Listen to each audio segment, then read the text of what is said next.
คนไข้เป็นอะไรมาแน่นหน้าอกครับคุณหมอความดันปกตินะแล้วที่หมอใส่ในเครื่องตรวจชีพจรใช่ไหมครับโอ้อันนี้เป็นโหซาเบ้า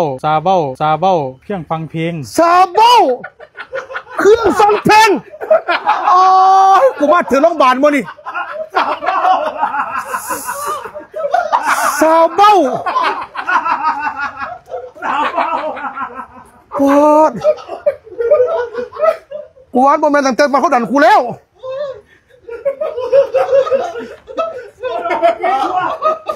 ซาเบ้า